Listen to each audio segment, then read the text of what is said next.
تمام انبیاء کرام علیہ السلام دنیا میں آئے تو اپنی نبوت کی دلیل کے طور پر انہوں نے معجزات دیے۔ میرے نبی کریم علیہ السلام کے ایک ایک بال مبارک کو اللہ نے معجزہ بنا کے بھیجا، اور حضور نے بڑے معجزات دکھائے۔ لیکن جب قریش مکہ نے، حضور کے اپنوں نے نبی پاک علیہ السلام سے آپ کی نبوت کی دلیل پوچھی تو اللہ کریم نے فرمایا، محبوب یہ جو تجھ سے پوچھ رہے ہیں نا کہ آپ نبی ہیں تو اس کی دلیل کیا ہے، تو فرمایا فقد لبثت فیکم عمرا من قبلہ، آپ ان سے فرمائیے کہ میں باہر سے نہیں آیا، میں تمہارے درمیان رہا ہوں، تمہارے بیچ میں نے اس سے پہلے عمر گزاری ہے۔ افلا تعقلون، تمہیں عقل نہیں، تم غور نہیں کرتے؟ میں کوئی باہر سے نہیں آیا، 40 سال تمہارے اندر رہا ہوں، میری طرح کوئی سچا ہے تو دکھاؤ، میری طرح کا کوئی وعدے کا پابند ہے تو دکھاؤ۔ فقد لبثت فیکم عمرا من قبلی، اس سے پہلے میں اپنی عمر تمہارے بیچ گزار چکا ہوں۔ افلا تعقلون، تمہیں عقل نہیں؟ اپنے کردار کو، اپنے اخلاق کو، نبی کریم علیہ السلام نے خود اپنی زندگی کو، بات پہ غور کیجئے گا، خود اپنی زندگی کو اللہ کے رسول نے اپنی نبوت کی دلیل کے طور پر بیان فرمایا، اور اللہ کریم نے فرمایا وَإِنَّكَ لَعَلَىٰ خُلُقٍ عَظِيمٍ، محبوب بے شک ہم نے آپ کو اعلیٰ ترین اخلاق کا مالک بنایا۔ میں آیت کی زیادہ تشریح میں نہیں جاتا، اعلیٰ حضرت کا ایک جملہ پڑھ کے آگے گزرتا ہوں۔ فاضل بریلوی رحمۃ اللہ علیہ فرماتے ہیں کہ اخلاق وہ نہیں ہے، سرکار اعلیٰ حضرت فرماتے ہیں اخلاق کا مطلب یہ نہ سمجھو کہ جو اچھے اچھے کام تھے وہ نبی پاک نے کیے، یہ مطلب نہیں، بلکہ فرماتے ہیں جو حضور نے کر دیا وہ اچھا ہو گیا، جو نبی پاک نے کر دیا وہ اچھا۔ اب پتہ نہیں آپ کی ادب سے، شعر و شاعری سے کتنی دلچسپی ہے، لیکن اس فکرے کو آپ سمجھ لیجئے کہ یہ نہیں کہ جو اچھے کام تھے وہ حضور نے کیے، بلکہ جو نبی پاک نے کر دیا وہ اچھا ہو گیا۔ اگر نبی پاک نے اکرمہ بن ابو جہل کو معاف کر دیا تو یہ بھی اچھا ہے، اور اگر حضور علیہ السلام نے فرمایا کہ جاؤ میرے گستاخ کی گردن کاٹ کے لاؤ تو یہ بھی اچھا ہے۔ جو حضور نے کر دیا وہ دونوں چیزیں اچھی ہیں۔ میری بات کی سمجھ آ رہی ہے آپ حضرات کو؟ ہمارے ہاں نا اخلاق کا ترجمہ بڑا مختصر سا کیا جاتا ہے، میری اور آپ کی طرح کے سادے لوگ وہ کہتے ہیں میٹھا بولو یہ اخلاق ہے، بس میٹھی بات کرو، باقی جو مرضی کرو، صرف تم میٹھا بولو یہ اخلاق۔ او خدا کے بندے، میٹھا تو کئی دفعہ بندہ ٹریننگ سے بھی بولتا ہے۔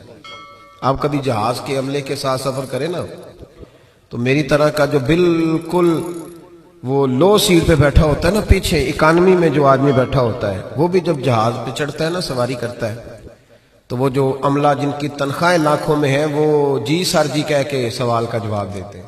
آپ جتنا مرضی سخت بولیں لیکن وہ جہاز کا عملہ آپ کے ساتھ کوئی تلخ کلامی، اس کا مطلب یہ نہیں کہ وہ با اخلاق ہے، ان کی ڈیوٹی ہے کہ آپ نے سخت بات، چلیں یہ تو بات دور کی ہے، میں قریب کی مثال دیتا ہوں۔ آپ چلے جائیں یہاں سمندری میں کسی دکان سے کپڑا خریدنے، تو اچھا سیل مین کسی اچھے دکاندار نے رکھا ہونا، تو آپ اس کو کہیں کہ مجھے یار کپڑا چاہیے کوئی سردیوں والا اچھا سا دکھا کوئی، تو وہ ایک تھان کھول کے لائے گا، آپ کہیں گے نہیں وہ والا دکھا، وہ بھی دکھائے گا، پھر وہ نہیں یار تیرے پاس وہ ہے ہی نہیں جو مجھے چاہیے، وہ کہتا نہیں چاچا جی کھلو جو، کچھ پیچھے بھی ہیں میرے کول پہ، ہوتا ہے کہ نہیں ایسے؟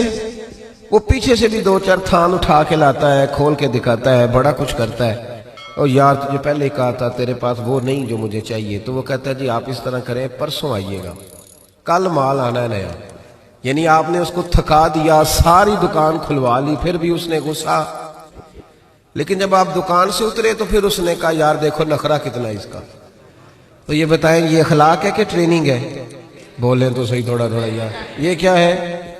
تو لوگ سمجھتے ہیں کہ ٹریننگ کا نام ٹریننگ اور چیز ہوتی ہے، اخلاق اور چیز ہوتی ہے۔ کسی بندے نے دین کے لیے کسی کو ڈانٹ دیا تو اس نے کہا یہ بڑا سخت آدمی ہے، او بھائی اس نے اگر تو ذات کے لیے ڈانٹا ہے پھر تو سخت ہے، اور اگر وہ دین کے لیے بات کر رہا ہے تو وہ سخت نہیں ہے، وہ محمد عربی کا نوکر ہے، وہ رسول اللہ کا غلام ہے۔ ہم نے نا اخلاق کا ترجمہ،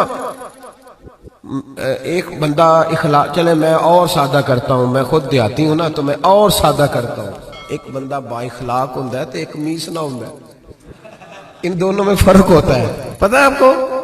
تو شریعت اس کا دفاع نہیں کرتی کہ جو اندر بغض چھپائے اور زبان پہ خیر رکھے۔ نبی کریم صلی اللہ تعالی علیہ وسلم نے جو اخلاق سکھائے اس کو سمجھے۔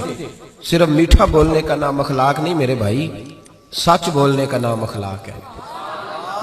صرف میٹھا بولنے کا نام ہی اخلاق حسنہ نہیں، سنو اور یاد رکھو، وعدہ وفا کرنے کا نام اخلاق ہے۔ صرف جملے تراش کے اچھے فکرے ڈھونڈ کے لانے کا نام اخلاق نہیں، بلکہ لالچ چھوڑ دینے کا نام اخلاق ہے۔ تعلیم اس چیز کا نام نہیں کہ آپ نے کہہ دیا سارے گاؤں والے جاہل ہیں جی، میں تو آکسفورڈ کا پڑھا ہوا ہوں، یہ ان پڑھ بندے انہیں کیا پتا، میں نے تو کل ابھی ایم فل کا داخلہ بھجوایا، یہ تو سارے ان پڑھ ہیں، میں تو ابھی کل جو ہے وہ میں نے درسیات مکمل کیا دورہ حدیث میں، ان جاہلوں کا کیا پتا۔ یہ کہہ کے جان چھڑانا آسان ہے، لیکن کسی جاہل کو تعلیم دینا بڑا مشکل کام ہے۔ سب کو ان پڑھ کہہ کے گزر جانا یہ تو آسان کام ہے۔ مولا علی شیر خدا رضی اللہ تعالیٰ عنہ سے کسی شخص نے کہا تھا حضور پڑھا لکھا بندہ کون ہوتا ہے، عقل مند کون ہوتا ہے؟ تو فرمانے لگے جس کو جاہلوں سے صحیح گزارا کرنا آ جائے وہ پڑھا لکھا ہوتا ہے۔ فرماتے ہیں جو ان پڑھ لوگوں کے بیچ صحیح وقت گزارے نا، وہ سر پکڑ کے بیٹھ گیا، ابا جی آپ کو پتہ ہی نہیں، آپ تو پرانے زمانے کے۔ او بھائی وہ نہیں پرانے زمانے کا، تو جاہل ہے۔ جس کو باپ دیکھے نا، کبھی کبھی جب ہم عمرے کی فلائٹ لیتے ہیں نا تو ہمارے بچے ہنس رہے ہوتے ہیں، دیکھو بابا جی کو پتہ ہی نہیں کس سیٹ پہ بیٹھنا ہے، بچے مذاق اڑا رہے ہوتے ہیں، دیکھو جی ان کو پتہ ہی نہیں کہ بیلٹ کیسے باندھنا ہے، ان کو پتہ ہی نہیں کس طرح۔ او خدا کے بندے، تو کس طرح کی بات کر رہا ہے؟ اگر تو پڑھا لکھا ہوتا نا تو اٹھ کے بابا جی کا ہاتھ پکڑتا، تو ان کا سیٹ نمبر دے کے انہیں چھوڑ کے آتا۔ اگر تو تعلیم یافتہ ہوتا نا تو انہیں بتاتا اٹھنا کیسے ہے، بیٹھنا کیسے ہے۔ میرے رسول پاک علیہ السلام کا کمال یہ ہے کہ رسول پاک نے اس قوم سے گزارا کیا جو بچیاں زندہ دفن کر دیتی تھی، اس قوم سے گزارا کیا جو کھڑے کھڑے جانوروں کو نیزہ مار کے خون نکال کے پی جاتی تھی۔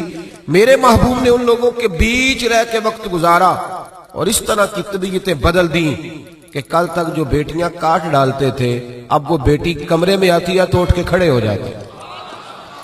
تو آپ یہ دیکھیں اخلاق اس چیز کا نام ہے کہ آپ نے کسی کو ٹرین۔ دیکھیں حضرت علامہ حلبی نے سیرت حلبیہ میں اس کو لکھا ہے اور امام طبرانی نے طبرانی میں لکھا ہے، نبی کریم علیہ السلام بیٹھے تھے تو ایک آدمی مانگنے آ گیا۔ پہلے تو اس نے مانگا بڑے عجیب انداز میں، حضور گزر رہے تھے، اگرچہ یہ حدیث بخاری میں بھی موجود ہے، مسلم میں بھی ہے، نسائی ابن ماجہ میں بھی ہے، لیکن میں جو جس تفصیل سے عرض کر رہا ہوں یہ میں جس کتاب کا حوالہ دے رہا ہوں وہاں سے اسی تفصیل سے عرض کروں گا، اسی انداز میں موجود ہے وہاں روایت۔ ایک شخص آئے تو نبی پاک صلی اللہ علیہ وسلم گزر رہے تھے، مسجد نبوی میں آ رہے تھے، توجہ ہے میرے مانیوں کی میری بات پر۔ نبی کریم صلی اللہ علیہ وسلم نے نا سرخ دھاری دار یمنی چادر کندھے پہ رکھی ہوئی تھی، وہ بندہ پیچھے سے آیا، اس نے آ کے حضور کی چادر کو پکڑ کے کھینچا، چادر کھینچی۔ حضرت انس بن مالک رضی اللہ تعالیٰ عنہ فرماتے ہیں کہ جب چادر کھینچی تو میں نے حضور کی گردن مبارک پر اس چادر کا نشان دیکھا، یعنی اتنی سخت چادر کہ پھر گئی گلے مبارک میں۔ اب جب نبی کریم علیہ السلام کی چادر کھینچتا ہے تو کہتا پتہ کیا ہے؟ کہنے لگا اے اللہ کے رسول میں بھوکا ہوں، غریب ہوں، کچھ خیرات لینے آیا ہوں۔ یہ دروازہ ذرا کوئی زور سے کھٹکھٹائے تو اس کی خیر نہیں، وہ تو خیرات لینے آیا کہ لوٹنے آیا ہے؟ اس نے چادر کھینچی اور کہنے لگا جی میں کچھ لینے آیا ہوں۔ حدیث بخاری میں بھی نبی پاک کے یہ جملے موجود ہیں۔ حضرت انس بن مالک فرماتے ہیں فَالْتَفَتَ إِلَيْهِ فَضَحِكَ، فرماتے ہیں جب نبی پاک نے اس کی طرف دیکھا نا تو میرے رسول نے مسکرانا شروع کر دیا۔ اس نے چادر کھینچی ہے، گلے پہ نشان پڑ گیا اور کہتا ہے میں مانگنے آیا۔ میرا خیال ہے میں ہوتا تو ایک تھپڑ مارتا پہلے، بھئی تو مانگنے آیا ہے کہ تو جان لینے آیا ہے؟ تو کچھ لینے آیا، یہ کیا طریقہ ہوا؟ اس نے گردن پہ نشان ڈال دیا، لیکن محبوب کریم مسکرائے۔ کیا خوبصورت انداز ہے فاضل بریلوی کا۔ اور پتہ نہیں اعلیٰ حضرت کہاں بیٹھ کے لکھا کرتے تھے، جب حضور مسکراتے تھے تو اعلیٰ حضرت فرماتے ہیں جس کے گچھے سے لچھے جڑے نور کے، جس کے گچھے سے لچھے جڑے نور کے، ان ستاروں کی نزہت پہ لاکھوں سلام، اور جس کی تسکین سے روتے ہوئے ہنس پڑے اس تبسم کی عادت پہ لاکھوں سلام۔ ذرا شعر کی لذت تو لیجیے گا. جس کی تسکین سے روتے، فرماتے ہیں بڑا بھی غمگین ہونا بندہ تو نبی پاک ہلکی سی تسکین کرے، پورا مسکرائے بھی نہ، پورا مسکرائے بھی نہ تو بندے کے غم سارے دور ہو جاتے ہیں. اب سوال یہ اٹھتا تھا کہ ہم کیا انتظار کریں گے کہ نبی پاک کب مسکرائیں گے؟ کیا یہ قوم انتظار کرے گی؟ تو اعلیٰ حضرت فرمانے لگے نہیں، انتظار کرنے کی ضرورت نہیں، ہر وقت مسکرانا تو میرے نبی کی عادت ہے.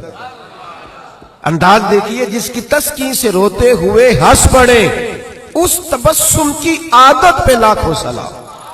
تو نبی کریم علیہ السلام دیکھ کر کے مسکرائے اس صحابی کو، اس شخص کو.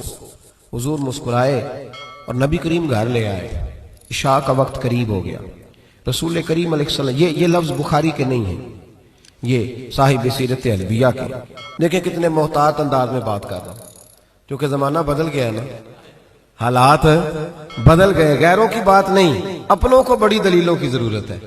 بھلا کبھی اپنوں نے بھی دلیل مانگی ہے، لیکن اب اپنوں کو بھی دلائل کی ضرورت ہے، تو دے رہا ہوں انشاءاللہ تعالی، اور کوشش کروں گا لفظ لفظ پہ میں دلیل رکھوں.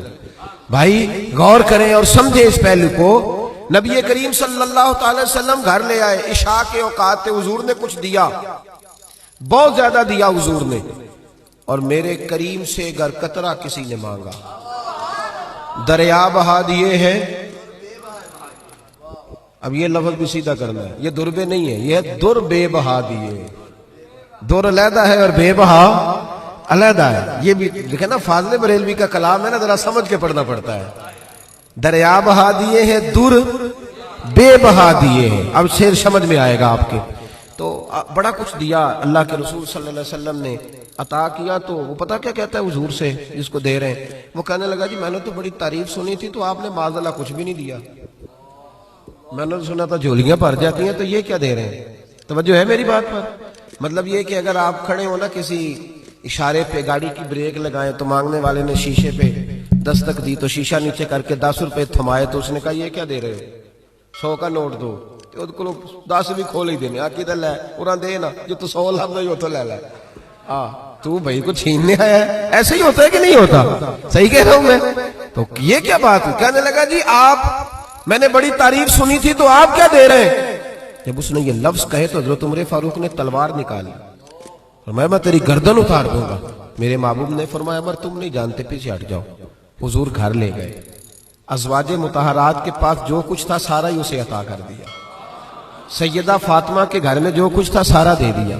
اس کی جھولی بھر گئی. جب بھر گئی نا، اب پتہ کیا کہتا ہے؟ کہتا ہے محبوبہ میں نے جو تعریف سنی تھی نا، آپ کو میں نے اس سے بڑھ کے پایا ہے. حضور اتنا سخی بندہ دیکھا ہی نہیں، اتنا کمال میں نے دیکھا ہی نہیں، حضور اتنی شان میں نے دیکھی نہیں جتنی آپ کی ہے. محبوب نے سلایا گھر میں، فجر کا وقت اٹھایا تو فرمایا جو بات رات مجھ سے کی تھی وہ میرے غلاموں سے بھی کر دو گے؟ وہ کہہ دو گے بات جو تم نے بات میں کی تھی؟ عرض کی حضور کر دوں گا. تو محبوب فرمانے لگے جب تم نے کہا نا میں کچھ نہیں دیتا، یہ لفظ ہیں طبرانی کے، جب تم نے کہا نا میں نہیں دیتا کچھ بھی، تو ان کے دل پریشان ہوئے تھے. جب تم کہو گے نا کہ نبی نے میری اوقات سے بڑھ کے دیا ہے، تو ان کے کلیجے ٹھنڈے ہو جائیں گے. ان کے کلیجے، بڑی تکلیف ہوتی ہے جب لوگ، یار یہ کون سا دین تم لوگوں کو بتا رہے ہو کہ نبی دے کچھ نہیں سکتا؟ یہ کون سا دین ہے جس میں رسول کو دیوار کے پیچھے کا پتہ نہیں؟ یہ کون سا مذہب ہے؟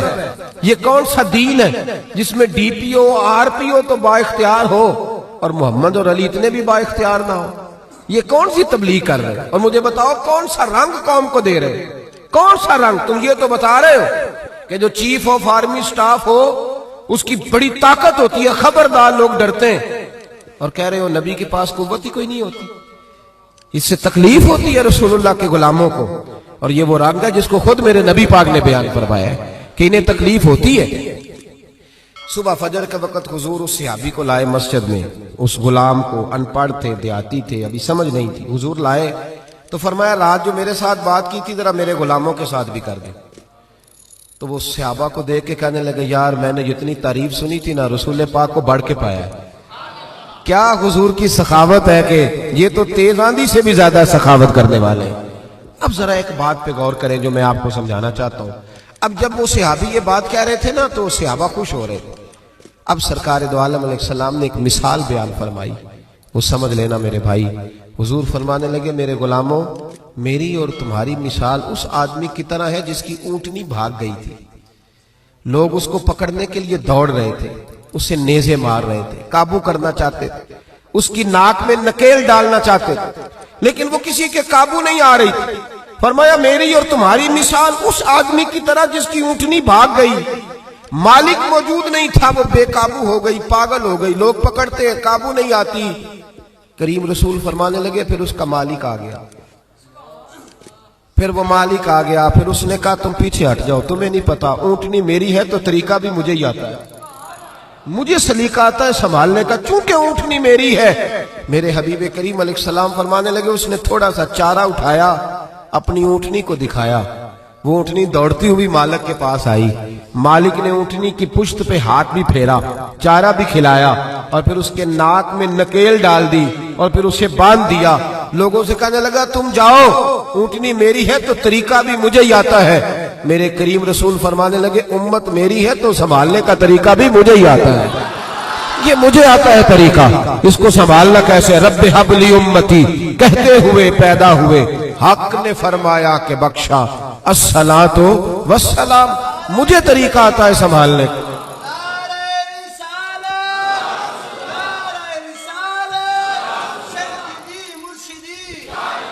یہ سنیں، اللہ کو سنیں جی۔ اب رسول کریم علیہ السلام نے فرمایا بھائی اب دیکھیں نا، پڑھا لکھا بندہ تو وہ ہے جسے ان پڑھ سے گزارا کرنا آ جائے، پڑھا لکھا شخص تو وہ ہے جس کو پتہ چل جائے کہ یہ آدمی بھٹک گیا، اسے واپس کیسے لانا ہے، وہ گھائل نہ کرے، وہ لوگوں کو قائل کرے۔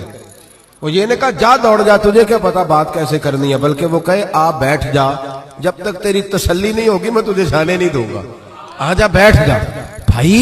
اب رسول کریم علیہ السلام نے فرمایا عمر کل اگر تم اسے مار دیتے تو یہ جہنم میں جاتا، اور آج جس حال میں یہ موجود ہے اگر اس حال میں دنیا سے جائے گا تو رب کریم اسے بغیر حساب کتاب جنت عطا فرمائے۔ بھئی ہمیں گزارا کرنا آنا چاہیے، ہمیں پتہ ہونا چاہیے کس طرح کس آدمی سے۔ میرے رسول پاک کی سیرت میں ایک انوکھا واقعہ بھی لکھا ہے۔ حضور کے غلام تھے، ظاہر نام تھا، نبی کریم علیہ السلام فرمایا کرتے تھے میں اس کا شہری ہوں، یہ میرا پینڈو ہے، یہ میرا دیہاتی ہے۔ اب تو پینڈوؤں کو بڑی شرم آتی ہے نا، پینڈو کہہ دیں، میں کئی دفعہ کہتا ہوں مینوں آنکھوں یار کھول کے سارے پینڈو، میں بھی پینڈو جی، میرے ابا جی بھی، میرے دادا جی بھی، اصلاً